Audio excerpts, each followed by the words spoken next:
Hello, everyone, and thank you for tuning in to another episode of the Before I Go podcast.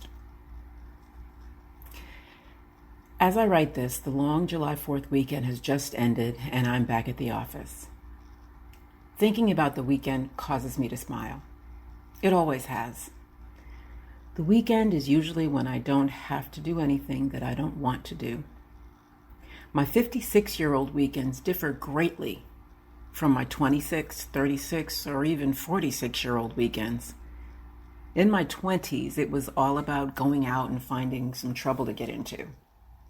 In my 30s, it was just trying to recover from a hectic work week while dealing with the kids.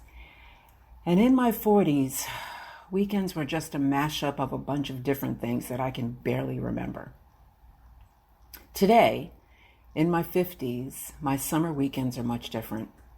More peaceful than in the past. I allow myself to sleep late, not allowing the alarm on my phone to wake me, but my own internal clock.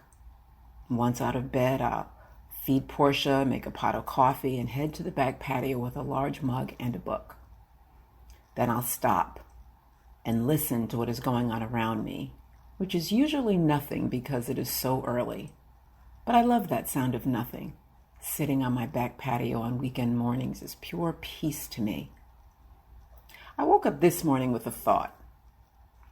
I wondered to myself, if I could do it all again, what would I change?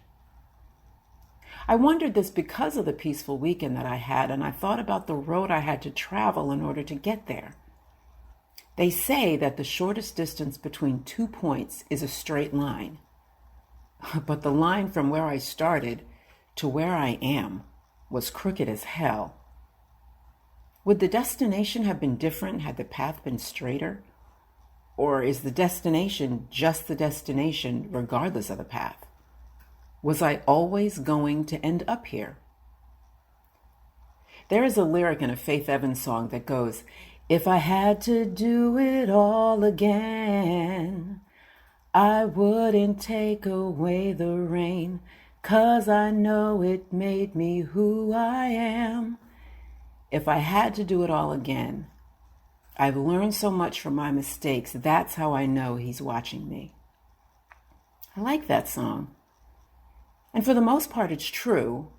I have learned a lot from my mistakes, and a lot of the bullshit has made me who I am, and I love who I am. But don't you ever take the time to wonder, if you would have made different choices, how different your life would be? I'll be honest, I don't normally do that because I feel like if I spend too much time in that headspace, then that somehow means that I'm not grateful for the life that I have. And I am grateful.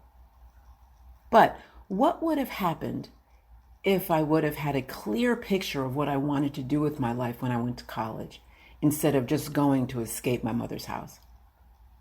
What if I would have taken my 5th grade teacher's words to heart and pursued a career as a writer? What if I would have followed my own instincts and never gotten married? What if I would have never filled out that credit card application in college and accumulated debt that haunted me for decades and made me a victim of the golden handcuffs? And in case you didn't know, being a victim of the golden handcuffs means you keep a job that you don't love because you need the money to pay your bills. What if I would have tried harder to relocate to Atlanta when I first had the idea more than 30 years ago? Or stayed in Boston in the 80s? That's a lot of what ifs. I know we tell ourselves that we are exactly where we are supposed to be, and every decision, every choice that was made has brought us to this particular point in life. But do we just say those things to help us sleep at night? To help us better accept all the bad decisions that we've made? I mean, I think we can all agree that cheating on your wife is a bad decision. However, if my biological father hadn't cheated on his wife with my mother, then I wouldn't be here. So in order for me to live the life that I'm living, that bad decision had to happen. That's great for me. Not so great for his wife, though. I don't know. If I had to do it all again, would I change any of it?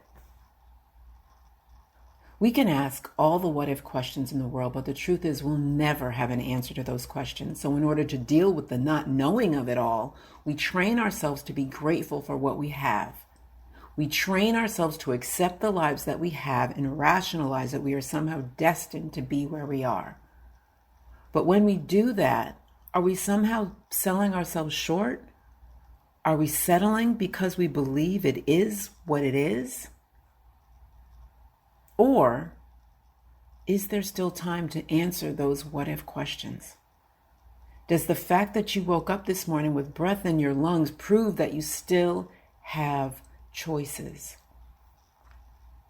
If you could do it all again, would you change anything? And if so, what would you change? Is it even in your power to change? Yes, there are things that you absolutely cannot change, and we all have to find ways to make peace with those things. However, if you look back over your life and you truly feel like there is something that you would change, and it is in your power to change, then change it. Fix it. Make it right. Whatever it is, don't let your last words be, I wish I would have. I am truly grateful for the things that I tried and failed, because at least I tried. And that is one less what if that I have to deal with. Well, that's all I have for today. Thank you so much for listening. But before I go, let me share this with you from Dr. Maya Angelou. If you don't like something, change it. If you can't change it, change your attitude. I'll see you next time.